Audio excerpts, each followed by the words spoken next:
बोलो यीशु मसीह की, बोलो यीशु मसीह की।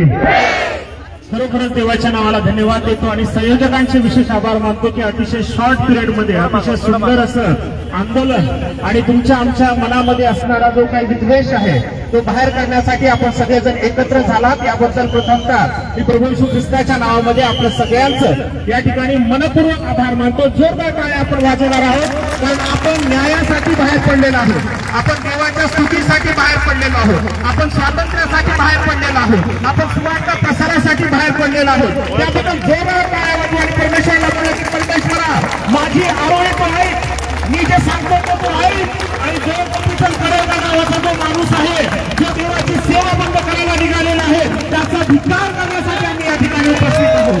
जोरदार हालेलुया, हालेलुया, हालेलुया, प्रभू येशू मसीह की जय, प्रभू येशू मसीह की जय।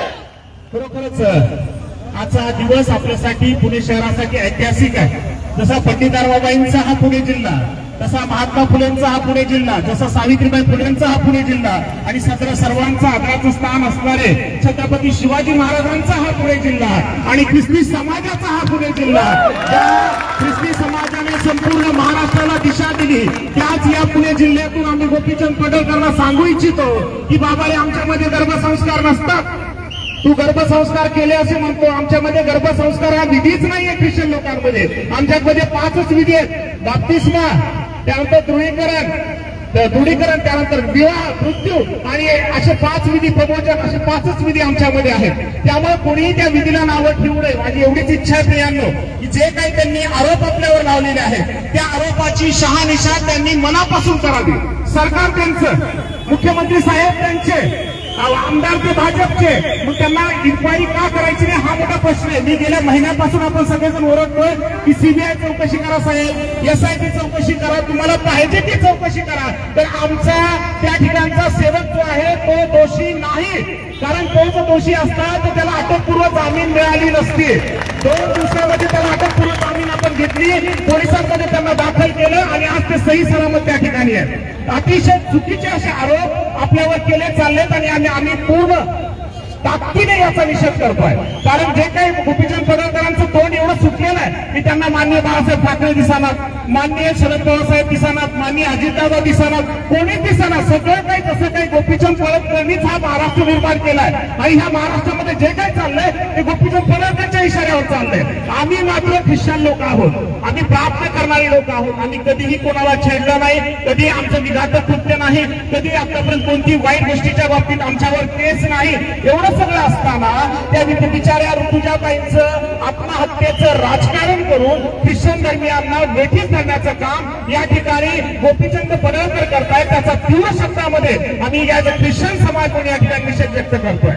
हे खूप महत्वाचं आहे की त्यांनी चर्चेत बंद करणे। मला सगळ्या बॉयलांनुसार आमचे सगळे चर्च अधिकृत आहेत, ज्याप्रमाणे संस्थान चालतात, त्याप्रमाणे मस्जिदांचे मोठे मोठे दर्गे चालतात, त्याचप्रमाणे बायबल सेंटर चालतात, त्याचप्रमाणे सुवार्थीचे केंद्र चालतात। या पुण्याला नव्याने सांगण्याची गरज नाही, कारण मेन असणारी सर्व कॉलेजेस, सर्व शाळा, सर्व हॉस्पिटल या पुण्यामध्ये शहरामध्ये निर्माण झालेले आहेत। पंडित रावबाईंचं तर किती मोठं काम आहे, प्लेगच्या त्या महिला जर त्यांनी त्या काळात सांभाळल्या नसत्या तर आज त्या महिला, मला तुम्हाला सांगायला आवडेल की मला नासामधून फोन आला की त्या पंडित रावबाईंच्या मुक्ती मिशन मध्ये शिकलेल्या महिला आज नासामध्ये अमेरिकेमध्ये काम करतायत। जर त्यावेळेस सांभाळल्या नसत्या ना तर या सर्व बायका खूप प्रवृत्तीकडे गेल्या असत्या।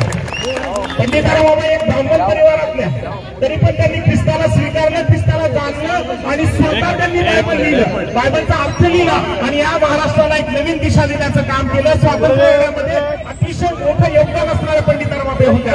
हिंदी राष्ट्रभाषा असावी याचा आग्रह करणाऱ्या त्या पंडित रावबाई होत्या आणि प्रत्येक ठिकाणी ख्रिस्ताला उंच करणाऱ्या होत्या। आणि तर एका ठिकाणी मी वाचलं की लोक ख्रिश्चन कसं काय सांगू इच्छितो की जे चंदू बोर्डे साहेब जे आहेत ते सुद्धा बाबा, अनेक नाव आहेत आमचे। पंडित रावबाई सुद्धा ख्रिश्चन आहेत, हजारे विजयसिंह हजारे जे होते ते पण ख्रिश्चन होते, क्रिकेटचे प्लेयर, त्या MP साहेब जे मोठे वकील ते पण ख्रिश्चन आहेत, अहमदनगरचे फाउंडर साहेब ते पण ख्रिश्चन आहेत, रेवण नारायण वामन टिळक हे पण ख्रिश्चन आहेत, कांबळे ख्रिश्चन आहेत, साहेब ख्रिश्चन आहेत, शिंदे ख्रिश्चन आहेत, केळकर ख्रिश्चन आहेत आणि सगळे ख्रिश्चन आहेत। त्यांच्या माहितीसाठी सांगतो की या ठिकाणी पुणे शहरामध्ये पेशव्यांनी आम्हाला जागा दिली चर्च बांधण्यासाठी. ते चर्च आज सुद्धा जिवंत आहे.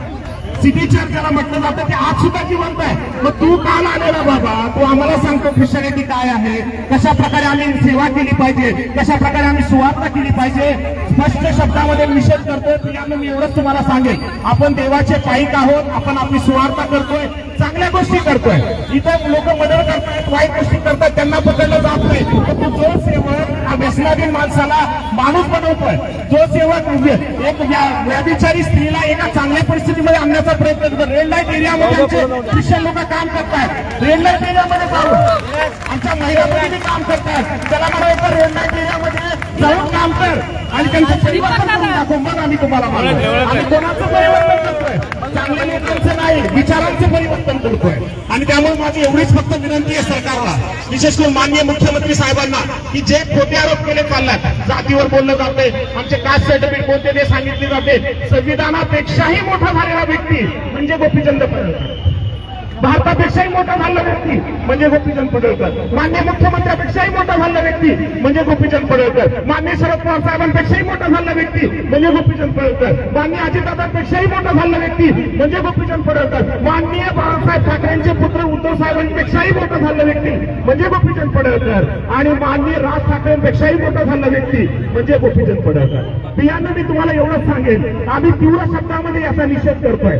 येत्या 11 तारखेला आझाद मैदान आपण भरतोय.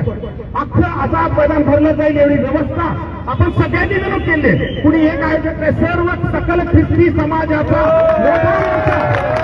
11 तारखेला येतोय आणि तो आझाद मैदानावर येतो. मी तुम्हाला शेवटी एवढं सांगेल की आपण प्रत्येकाने या ठिकाणी जातीने हजर राहायचं. जे मला लाईव्ह बघतायत त्या प्रत्येक ख्रिश्चन व्यक्तीला मी सांगतो, जा प्रत्येक चर्च, प्रत्येक संघटना, प्रत्येक ख्रिस्ती व्यक्ती आपल्या परिवारासह त्या ठिकाणी उपस्थित असेल.